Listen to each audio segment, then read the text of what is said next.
हर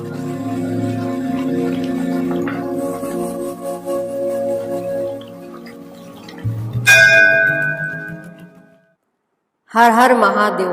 महाशिव पुराण कथा की सीरीज में आपका स्वागत है। महाशिव पुराण कथा को 7 संहिता और 11 खंडों में विभाजित किया गया है, जिन्हें हम आपको अलग अलग एपिसोड में सुनाएंगे। रुद्र संहिता 7वां अध्याय। भगवान विष्णु की नाभि से कमल का प्रादुर्भाव। शिवेच्छा बस ब्रह्मा जी का उससे प्रकट होना।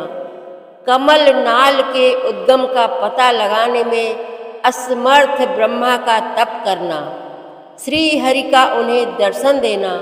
विवादग्रस्त ब्रह्मा विष्णु के बीच में अग्नि स्तंभ का प्रकट होना तथा उसके ओर छोर का पता ना पाकर उन दोनों का उसे प्रणाम करना। ब्रह्मा जी कहते हैं, देवर्षि, जब नारायण देव जल में शयन करने लगे उस समय उनकी नाभि से भगवान शंकर के इच्छावश सहसा एक उत्तम कमल प्रकट हुआ, जो बहुत बड़ा था। उसमें असंख्य नाल दंड थे। उसकी कांति कनेर के फूल के समान पीले रंग की थी तथा उसकी लंबाई और ऊंचाई भी अनंत योजन थी। वह कमल करोड़ों सूर्यों के समान प्रकाशित हो रहा था।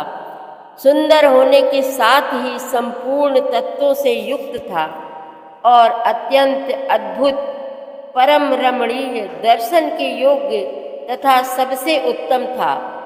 तत्पश्चात कल्याणकारी परमेश्वर सांब सदाशिव ने पूर्ववत प्रयत्न करके मुझे अपने दाहिने अंग से उत्पन्न किया। उन महेश्वर ने मुझे तुरंत ही अपनी माया से मोहित करके नारायण देव के नाभि कमल में डाल दिया और लीला पूर्वक मुझे वहां से प्रकट किया। इस प्रकार उस कमल से पुत्र के रूप में मुझ हिरण्यगर्भ का जन्म हुआ। मेरे 4 मुख हुए और शरीर की कांति लाल हुई। मेरे मस्तक त्रिपुण्य की रेखा से अंकित थे। तात भगवान शिव की माया से मोहित होने के कारण मेरी ज्ञान शक्ति इतनी दुर्बल हो रही थी कि मैंने उस कमल के सिवा दूसरे किसी को अपने शरीर का जनक या पिता नहीं जाना। मैं कौन हूँ, कहाँ से आया हूँ, मेरा कार्य क्या है, मैं किसका पुत्र होकर उत्पन्न हुआ हूँ और किसने इस समय मेरा निर्माण किया है। इस प्रकार संशय में पड़े हुए मेरे मन में यह विचार उत्पन्न हुआ, मैं किस लिए मोह में पड़ा हुआ हूँ। जिसने मुझे उत्पन्न किया है उसका पता लगाना तो बहुत सरल है। इस कमल पुष्प का जो पत्र युक्त नाल है उसका उद्गम स्थान इस जल के भीतर नीचे की ओर है। जिसने मुझे उत्पन्न किया है वह पुरुष भी वही होगा, इसमें संशय नहीं है। ऐसा निश्चय करके मैंने अपने को कमल से नीचे उतारा। मुने, मैं उस कमल की एक एक नाल में गया और सैकड़ों वर्षों तक वहाँ भ्रमण करता रहा, किंतु कहीं भी उस कमल के उद्गम का उत्तम स्थान मुझे नहीं मिला। तब पुनः संशय में पड़कर मैं उस कमल पुष्प पर जाने को उत्सुक हुआ और नाल के मार्ग से उस कमल पर चढ़ने लगा। इस तरह बहुत ऊपर जाने पर भी मैं उस कमल के कोष को ना पा सका। उस दशा में मैं और भी मोहित हो उठा। मुने, उस समय भगवान शिव की इच्छा से परम मंगलमयी उत्तम आकाशवाणी प्रकट हुई, जो मेरे मोह का विध्वंस करने वाली थी। उस वाणी ने कहा, तपस्या करो।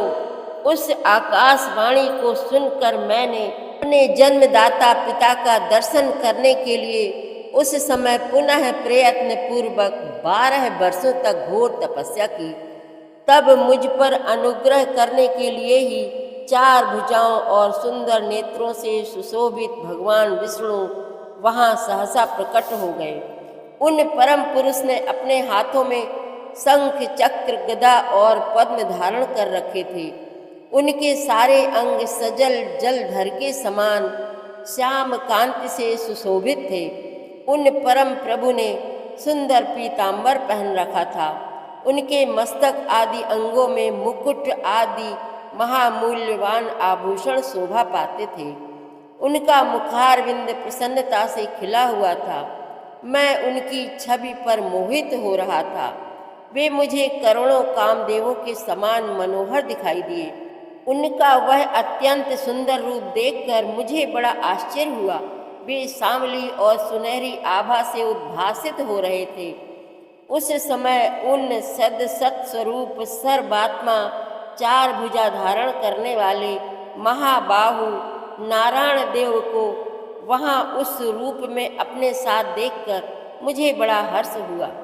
तदनंतर उन नारायण देव के साथ मेरी बातचीत आरंभ हुई। भगवान शिव की लीला से वहाँ हम दोनों में कुछ विवाद छिड़ गया। इसी समय हम लोगों के बीच में एक महान अग्नि स्तंभ ज्योतिर्मय लिंग प्रकट हुआ। मैंने और श्री विष्णु ने क्रमशः ऊपर और नीचे जाकर उसके आदि अंत का पता लगाने के लिए बड़ा प्रयत्न किया, परंतु हमें कहीं भी उसका ओर छोर नहीं मिला। मैं थककर ऊपर से नीचे लौट आया और भगवान विष्णु भी उसी तरह नीचे से ऊपर आकर मुझसे मिले। हम दोनों शिव की माया से मोहित थे। श्री हरि ने मेरे साथ आगे पीछे और अगल बगल में परमेश्वर शिव को प्रणाम किया। फिर वे सोचने लगे, यह क्या वस्तु है? इसके स्वरूप का निर्देश नहीं किया जा सकता, क्योंकि ना तो इसका कोई नाम है और ना कर्म ही है। लिंग रहित तत्व ही यहाँ लिंग भाव को प्राप्त हो गया है। ध्यान मार्ग में भी इसके स्वरूप का कुछ पता नहीं चलता। इसके बाद मैं और श्री हरि दोनों ने अपने चित्त को स्वस्थ करके उस अग्नि स्तंभ को प्रणाम करना आरंभ किया। हम दोनों बोले, महाप्रभु, हम आपके स्वरूप को नहीं जानते। आप जो कोई भी क्यों ना हो, आपको हमारा नमस्कार है। महेशान, आप शीघ्र ही हमें अपने यथार्थ रूप का दर्शन कराइए। मुनि श्रेष्ठ, इस प्रकार अहंकार से आविष्ट हुए हम दोनों ही वहाँ नमस्कार करने लगे। ऐसा करते हुए हमारे 100 वर्ष बीत गए। रुद्र संहिता का 7वां अध्याय समाप्त हुआ। हर हर महादेव। आगे की कथा आप अगले अध्यायों में, अगले एपिसोड में सुनेंगे। संपूर्ण शिव महापुराण कथा की सीरीज में शामिल होने के लिए आप हमारे चैनल अपनी विरासत को सब्सक्राइब कर लीजिए और वीडियो को लाइक शेयर करना मत भूलिएगा। हर हर महादेव।